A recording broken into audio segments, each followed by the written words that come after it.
جیسے نبی علیہ السلام نے صحابہ کو فرمایا کما رأیتمونی اصلی، تم ایسے نماز پڑھو جیسے مجھے نماز پڑھتے دیکھتے ہو. یعنی یہ ایک تجرباتی طریقہ ہے کہ کر کے دکھانا، ڈیمانسٹریشن دینا، اور پھر دوسرے کو کہنا کہ ایسے کرو.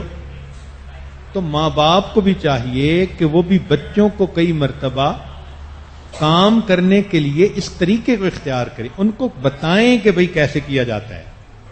مثال کے طور پر ماں باپ کا احترام سکھانا ہے. اب اگر بچوں کو لے کر دادے دادی کے پاس گئے تو ماں باپ خود ان کا احترام کریں، ان سے اچھے انداز سے گفتگو کریں ادب کے ساتھ، تو بچہ خود بخود سمجھ لے گا کہ انہوں نے اپنے ماں باپ کے ساتھ اگر ایسا معاملہ کیا تو مجھے اپنے ماں باپ کے ساتھ ایسا کرنا ہے. یہ تجرباتی طریقہ بھی بچے کے لیے بہت اچھا ہوتا ہے. نبی علیہ الصلوۃ والسلام بھی اس طریقے سے صحابہ کو سمجھایا کرتے تھے. ایک روایت میں ہے کہ نبی علیہ السلام نے ایک درخت کی ٹہنی کو ہلایا تو پتے جھڑ گئے. تو صحابی پاس تھے، ان سے فرمایا کہ دیکھو جس طرح اس درخت کے پتے جھڑ گئے ہیں، جو بندہ نماز ادا کرتا ہے اس نماز کی وجہ سے اس کے گناہ بھی اسی طرح جھڑ جاتے ہیں. ایک صحابی کو نہر کی مثال دے کے سمجھایا کہ اگر کوئی بندہ نہر میں 5 مرتبہ غسل کرے تو جسم پر میل رہے گی؟ ان کا نہیں. فرمایا کہ جو 5 وقت نماز پڑھے گا اس کے دل پر گناہوں کی میل بھی نہیں رہے گی. تو یہ تجرباتی طریقہ کہلاتے ہیں. چنانچہ ابو سعید خدری رضی اللہ عنہ فرماتے ہیں کہ نبی علیہ السلام نماز پڑھنے مسجد میں تشریف لے جا رہے تھے تو ایک لڑکا وہ بکری کی کھال اتار رہا تھا، لیکن اس کو کھال اتارنے کی سمجھ نہیں تھی. تو نبی علیہ السلام اس کے جب قریب پہنچے تو فرمانے لگے کہ لو میں تمہیں کھال اتارنے کا طریقہ سمجھاؤں. تو نبی علیہ السلام نے کھال اور اس کی گوشت کے درمیان اپنا ہاتھ داخل کر دیا اور جب اس کو زور سے دبایا تو اپنی بغل تک پورا ہاتھ اندر چلا گیا. اب دیکھیے اللہ کے پیارے حبیب صلی اللہ علیہ وسلم اس بچے کو ایک کام کر کے دکھا رہے ہیں. سبحان اللہ. یہ تجرباتی طریقہ کئی مرتبہ بچوں کے لیے تربیت کے لیے بہترین طریقہ بن جاتا ہے. 8واں اصول کہ نیک کام میں بچوں کی معاونت کرنا. اگر بچہ نیک بننا چاہتا ہے تو ماں باپ کو چاہیے کہ نیک بننے میں اس کی معاونت کریں. طبرانی میں ابو ہریرہ رضی اللہ عنہ کی روایت ہے، نبی علیہ السلام نے ارشاد فرمایا جو چاہے کہ اولاد نافرمان نہ بنے تو اس کو چاہیے کہ نیک کاموں میں اولاد کا تعاون کرے. یعنی بچوں کو نیکی کے اسباب مہیا کرنے چاہیے. نیکی کے لیے کہہ تو دینا مگر ان کی معاونت نہ کرنا، یہ تو بات کوئی نہ ہوئی. چنانچہ کئی جگہوں پر دیکھا باپ خود نماز نہیں پڑھتا، بچے کو ڈانٹتا ہے تم نے نماز کیوں نہیں پڑھی. بھائی بچے کو نماز پڑھنے کے لیے اگر آپ فرما رہے ہیں تو خود بھی تکلیف اٹھا لیجئے. اس بچے کے سامنے جب آپ نماز پڑھیں گے تو بچہ خود آپ کے پاس آ کر نماز پڑھنا شروع کر دے گا. تو نیکی میں بچوں کی معاونت کرنا. 9واں اصول بچوں کے اندر مساوات اور برابری رکھنے کی پوری کوشش کرنا. چنانچہ کئی مرتبہ ماں باپ کسی ایک بچے کو بہت امپورٹنس دے دیتے ہیں، چھوٹا ہو یا بڑا ہو، پھر اس سے دوسرے بچوں کی ہارٹ برننگ ہوتی رہتی ہے. اور اس کی دلیل قرآن عظیم الشان میں سے دیکھیں. سیدنا یعقوب علیہ السلام کو یوسف علیہ السلام سے محبت تھی، نتیجہ کیا نکلا؟ باقی بھائیوں کے دل میں حسد پیدا ہو گیا. تو اسی طرح جب ماں باپ کسی ایک کو پریورٹی دینا شروع کر دیں گے تو دوسرے کے دل میں ہارٹ برننگ ہوگی، حسد ہوگا.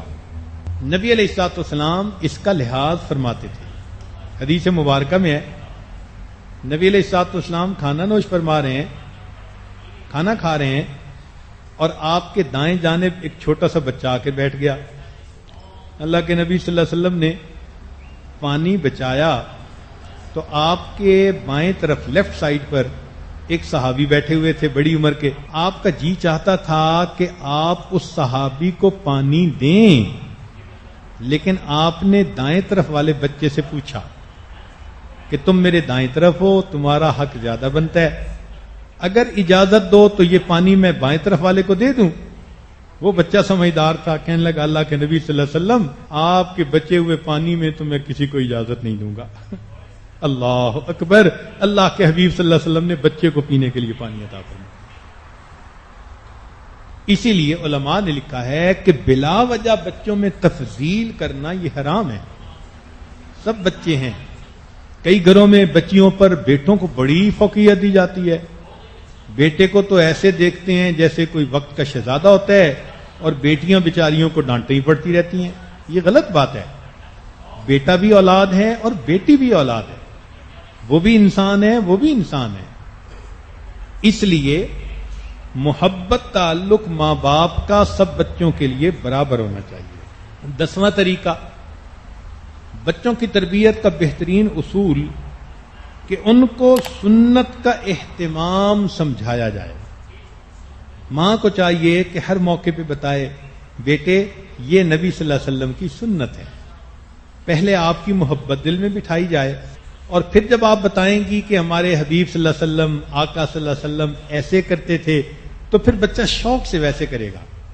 سیرت کی مثال نیلے آسمان کی طرح، دنیا میں جہاں بھی آپ ہوں ذرا آنکھ اٹھائیں آپ کو نیلا آسمان نظر آئے گا۔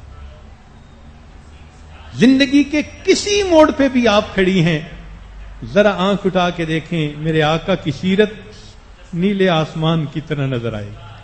ہر قدم پہ رہنمائی، ہر جگہ پہ رہنمائی، کوئی زندگی کا گوشہ ایسا نہیں جس میں میرے آقا صلی اللہ علیہ وسلم نے رہنمائی نہ دی۔ تو اس لیے یہ سب سے آسان طریقہ کہ بچے کو سنت کی عظمت سکھائیں، اس کے دل میں سنت کی اتباع کا شوق پیدا کریں، اور پھر بتا دیں کہ میرا بیٹا ایسا کرنا سنت ہے، بچے کی خود بخود تربیت ہوتی جائے۔ 11واں طریقہ، بچے ہوتے ہیں، ذہن کچا ہوتا ہے، ان کو کھیل کود پسند ہوتا ہے۔ کہتے ہیں کہ امام شافعی رحمۃ اللہ علیہ بہت چھوٹی عمر میں درس قرآن دینے لگ گئے تھے، اور ان کی مجلس میں بڑی بڑی عمر کے لوگ، مشائخ جو تھے وہ بھی آ کے بیٹھتے تھے۔ ایک دن وہ درس قرآن دے رہے تھے کہ 2 چڑیاں آپس میں لڑتی لڑتی ان کے قریب آ کے گریں، تو جیسے آ کے گریں انہوں نے اپنے سر سے ٹوپی اتاری اور چڑیوں کے اوپر ڈال دی۔ اب مجلس میں جو بڑی عمر کے بوڑھے تھے انہوں نے اس بات کو ناپسند کیا کہ قرآن شریف کے درس کا کوئی ادب ہوتا ہے، طریقہ ہوتا ہے، یہ کیا بچوں والی بات ہوئی؟ تو جب انہوں نے ایسا کہا تو امام شافعی رحمۃ اللہ نے حدیث پڑھی کہ نبی علیہ السلام نے فرمایا الصبی صبی ولو کان ابن نبی، کہ بچہ بچہ ہوتا ہے چاہے کسی نبی علیہ السلام کا بچہ ہی کیوں نہ ہو۔ تو پھر ان بڑی عمر کے لوگوں کے دل میں جو غبار تھا وہ ختم ہو گیا۔